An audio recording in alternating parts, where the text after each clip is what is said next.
नमस्कार दोस्तों, मैं हूं आपके संग आशीर्वाद। आप सभी का स्वागत है आईएएस मंत्र यूट्यूब चैनल पर, जहां हम बात करेंगे इंडिया और चाइना दोनों प्रयास कर रहे हैं कि कैसे भी अपनी ओर खींचा जाए जी ग्लोबल साउथ के देशों को।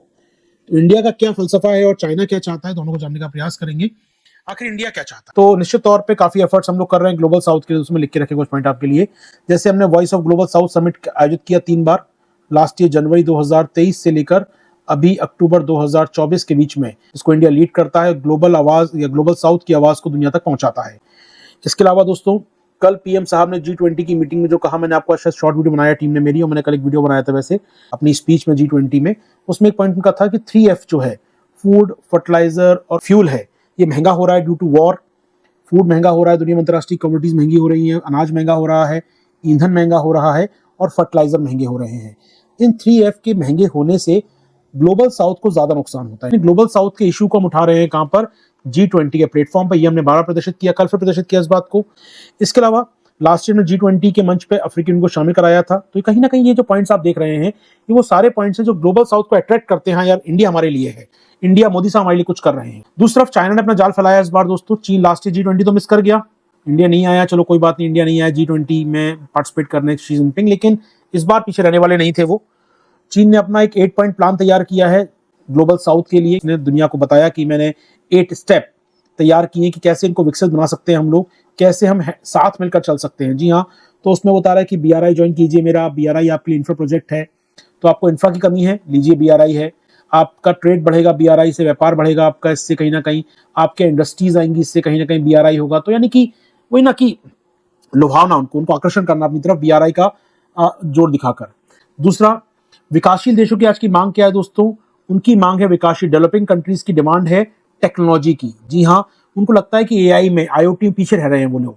तो चाइना ने उनको नया एक जुमला दिया है, वो है साइंस कोलिशन। ग्लोबल साउथ के साथ मिलकर चाइना तैयार करेगा एक साइंस गठबंधन, साइंस कोलिशन, जहां पर चाइना के पास जो टेक्नोलॉजी है वो पहुंचेगी ग्लोबल साउथ तक। एक नया एक पैतरा अपनाया है। अभी तक वो फंड दे रहा था, अब तक वो इंफ्रा दे रहा था, अब तक सड़कें दे रहा था, बंदरगाह दे रहा था।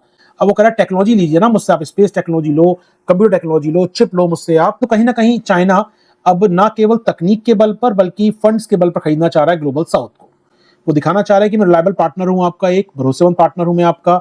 उसका कहना है, जो कल चीन के राष्ट्रपति ने कहा कि 100 flowers blossom together, not one only. उन्होंने कहा केवल चीन वृद्धि नहीं करेगा, हम सभी 100 के 100 फूल एक साथ बाग में खिल सकते हैं। उनका कहना था एक प्रकार से अपना कॉम्पिटिटर मत मानिए, अपना विरोधी मत मानिए, अपना सहयोगी मानिए। और चीन एक सर्वे कराया अपनी एजेंसियों से, बताया दुनिया के देशों को कि विकासशील देशों में सर्वे कराया, ग्लोबल साउथ में सर्वे कराया है, और ग्लोबल साउथ के 93% देश ये फील करते हैं कि चाइना मेन कंट्रीब्यूटर हो सकता है उनके लिए, चाइना का मूल योगदान हो सकता है उनके विकास के लिए। तो बाय, आप कह सकते हैं ना, by media, by funding, by technology, by words, चीन को हर तरीके से घेरने का प्रयास कर रहा है। अगला सवाल यहां पर है, चाइना को सर क्यों याद आई, क्यों ग्लोबल साउथ याद आया? तो सीधी बात है, इंडिया आगे निकल रहा है ग्लोबल साउथ में। यार देख रहा है वो ग्लोबल साउथ का नेता बन रहा है इंडिया। तो यहाँ पर 2023 में VOGS की स्थापना की हम लोगों ने, फिर G20 में अफ्रीका में शामिल कराया। चाइना देख रहा है ना यार, तो चाइना थोड़ा सा मिर्ची लगती है, चाइना को लाल रंग का वैसे ही है वो। दूसरी बात, चाइना की जो इमेज खराब हुई है पिछले कुछ सालों में डेब्ट ट्रैप के चलते, जो चीन ने लोन दिए, पाकिस्तान, श्रीलंका, नेपाल, कई देश फंस गए इस ट्रैप में। अभी हाल में कई देशों ने चीन के BRI को छोड़ा भी है, खासकर ब्राजील ने साइडलाइन कर लिया, इटली साइडलाइन हो गया, अर्जेंटीना शामिल होने वाला था लेकिन चुनाव के बाद वो तो सरकार बात ही करने को तैयार नहीं है। वो सोचिएगा यार, मतलब कल की मीटिंग की बात करूं G20 की, अर्जेंटीना के नए राष्ट्रपति आए हैं, पिछले G20 में नहीं थे वो, मिलियर ज़ेवी नए राष्ट्रपति आए हैं। चाइना के महाविरोधी व्यक्ति हैं वो, तो वो हाथ तक नहीं मिलाया मिलियर ज़ेवी ने शी जिनपिंग से, जो एक कर्टेसी हैंडशेक होता है वो तक नहीं किया उन्होंने उनके साथ। आप समझ सकते हैं कितने, मतलब वो कहते हैं कि चीन को घुसने नहीं दूंगा अपने देश के अंदर में। ब्राजील तो कैसे आ गया आई डोंट नो, ब्राजील तो पड़ोसी आना ही पड़ेगा उनको, यहाँ पर पसंद नहीं करते लूला सिल्वा वाला की वो। तो अर्जेंटीना छोड़ चुका, इटली छोड़ चुका, इटली चलो विकसित देश है लेकिन ब्राजील छोड़ चुका, तो ग्लोबल साउथ के देश है यार, ये छोड़ रहे हैं आपके BRI को, तो इमेज हर्ट हो रही है चाइना की। तीसरी बात, यहाँ पर चीन को डर लग रहा है, मंदी आ गई है उसके यहाँ पर दोस्तों, मंदी आ चुकी है उसके यहाँ पर, मंदी के दौरान उसका व्यापार ठप्प पड़ रहा है, तो ट्रेड किसके साथ करेगा? तो global South as a trade partner देख रहा है वो यहाँ पर, एज वेल एज ट्रंप जो आने वाले 20 तारीख को, अगले 2 महीने बाद दोस्तों। तो ये ट्रंप की जो आहट है चीन के लिए खतरनाक है अपने आप में, और चीन जानता है कि इससे व्यापार को संरक्षण होगा, संरक्षणवाद फैलेगा, ट्रेड प्रोटेक्शनिज्म बढ़ेगा, माल बिकना कम हो जाएगा। तो नए नए ग्राहक ढूंढ रहा है चीन कि अमेरिका मेरा माल नहीं जाता तो कहां डाइवर्ट करूं। अब मैं थोड़ा सा आता हूं, क्या लड़ाई हो रही है इन दोनों देशों में? क्या इंडिया और चाइना कॉम्पीट कर रहे हैं ग्लोबल साउथ के लिए? और कौन जीतेगा ये जानना जरूरी है हमारे लिए। जी हाँ, इंडिया अपने सॉफ्ट पॉइंट रख रहा है। इंडिया के पास ताकत क्या है? इंडिया कह रहा है देखो यार मेरा यूपीआई देखो तुम ना, तुम मेरा डीपीआई देखो, डिजिटल पब्लिक इंफ्रा देखो, तुम चाइना के बीआरए के पीछे मत भागो। सड़कें क्या है यार, छोड़ो, तुम डीपीआई की बात करो, वॉइस ऑफ ग्लोबल साउथ में शामिल हो जाओ, G20 का मैं तुमको बनवा दूंगा, फ्रीडम को पार्टनर बनवा दूंगा। अभी आपको याद होगा पीएम साहब आज कहाँ है? गुआना में है। वहां मीटिंग हो रही है कैरीकॉम की, कैरिबियन कम्युनिटी के साथ भारत की मुलाकात हो रही है। कैरिबियन कम्युनिटी बड़ी कम्युनिटी है, कई आइलैंड से छोटे छोटे, इसके अंदर ग्लोबल साउथ के रियल पार्टनर हैं वो। या फिपिक देशों के साथ, फिपिक देश जानते हैं कौन है दोस्तों? Forum of India Pacific island countries, प्रशांत महासागर के छोटे छोटे देश, फिजी, बेनिन, वो फिजी है, बगल में उल्टाऊ है, बहुत सारे देश है वहां पर, टोगो है, कई देश है दोस्तों। तो कहीं भारत डेमोक्रेसी का प्रचार करता है कि लोकतंत्र का प्रचार करता है अपने देशों, जो पसंद आता है इनको।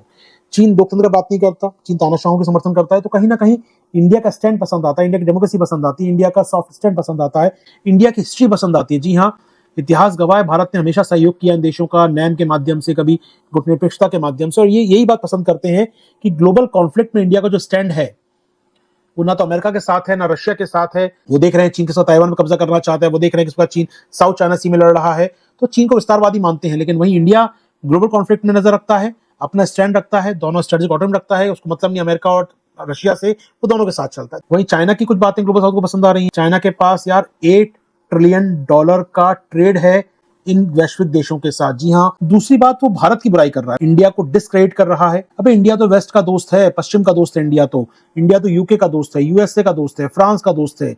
और ये कौन है?